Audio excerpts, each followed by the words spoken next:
Hello welcome back. ನಾವು ಊರಿಂದ continuation blog ಇದ್ದು ನಾವು ಊರಲ್ಲಿ ಮಳೆ ಬೇರೆ ಬರೋ ತರ ಆಗಿತ್ತು. ಹಾಗೆ ಒಂದು ಕ್ಲಿಪ್ ಇರ್ಲಿ ಅಂತ ಹೇಳಿ ರೆಕಾರ್ಡ್ ಮಾಡ್ಕೊಂಡೆ. ಅಂಡ್ ವೆದರ್ ಕೂಡ ತುಂಬಾ ಚೆನ್ನಾಗಿತ್ತು, ಮಳೆ ಕೂಡ ಬರ್ತಾ ಇತ್ತು. ಇದು ಸಾಟರ್ಡೆ ಬ್ಲಾಗು. ತುಂಬಾ ಚೆನ್ನಾಗಿರುತ್ತೆ. ಮಳೆ ಬಂದ್ರೆ ನಮ್ಮ ಊರ್ ಕಡೆ ಬೆಳೆ ಎಲ್ಲ ಬೆಳೀತಾರೆ, ಕಡಲೆಕಾಯಿ ಅದೆಲ್ಲ ಬೆಳೀತಾರೆ.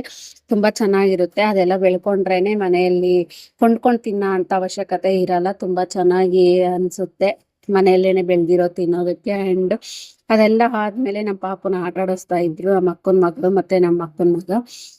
ನಮ್ಮ ಅಕ್ಕಗೆ ಅಂತ ಹೇಳಿ ವಾಟರ್ ಆಪಲ್ ತಂದಿದ್ರು, ಅದನ್ನು ನೋಡ್ತಾ ಇದ್ದೆ. ಅಂಡ್ ಅದು ನನಗೆ ಇಷ್ಟನೂ ಆಗಲ್ಲ ವಾಟರ್ ಆಪಲ್, ಯಾಕಂದ್ರೆ ಸ್ವಲ್ಪ ಕಹಿ ಕಹಿ ಇರುತ್ತೆ ಅಂತ ಹೇಳಿ. ಅಂಡ್ ಹಂಗೆ ವೆದರ್ ಬೇರೆ ಚಿಲ್ಲಾಗಿತ್ತು ಅಂತ ಹೇಳಿ ಜಸ್ಟ್ ಸ್ವಲ್ಪ ಕಾಫಿ ಕುಡ್ಕೊಂಡು ಹಾಗೆ ಸ್ವಲ್ಪ ಪಪ್ಪಾಯ ಹಣ್ಣು ತಿಂದು ನೆಕ್ಸ್ಟ್ ನಾವು ಹೊರಟಿದೆ ನಮ್ಮ ಮಧುಗಿರಿ ಕಡೆ. ನಮ್ಮ ಮಧುಗಿರಿ ಹೇಗಿದೆ ಅಂತ ಹೇಳಿ ನಿಮ್ಗೂ ತೋರಿಸ್ತೀನಿ ಬನ್ನಿ.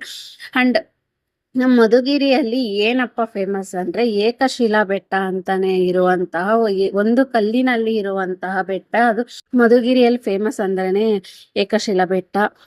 ಅದು ಬಿಟ್ರೆ ಮಧುಗಿರಿ ಮಾರಮ್ಮ ಟೆಂಪಲ್ ತುಂಬಾ ಚೆನ್ನಾಗಿರುತ್ತೆ. ಮಾರಮ್ಮನ ದೇವಸ್ಥಾನಕ್ಕೆ ಹೋಗ್ಬೇಕು ಅಂದ್ರೆ ಮಾತ್ರ ಪುಣ್ಯ ಮಾಡಿರ್ಬೇಕು. ಆ ದೇವಿ ದರ್ಶನ ಪಡ್ಕೋಬೇಕು ಅಂದ್ರೆ ಅಷ್ಟೇ ಪುಣ್ಯ ಮಾಡಿರ್ಬೇಕು. ಅಂಡ್ ನಮ್ಮ ಮಧುಗಿರಿ ಮಾತ್ರ ಎಷ್ಟು ಇಂಪ್ರೂವ್ಮೆಂಟ್ಸ್ ಆಗಿದೆ ಅಂದ್ರೆ ತುಂಬಾ ಇಂಪ್ರೂವ್ಮೆಂಟ್ಸ್ ಆಗಿದೆ. ಅಂಡ್ ಹೊಸ ಹೊಸ ಕಾಲೇಜಸ್ಸು, ಸ್ಕೂಲ್ಸು, ಒಂದು ಹೊಸ್ದಾಗಿ ಪಾರ್ಕು ಆಗಿದೆ. ಇಷ್ಟೇ ಅವತ್ತಿನ vlog. Thank you, thanks for watching.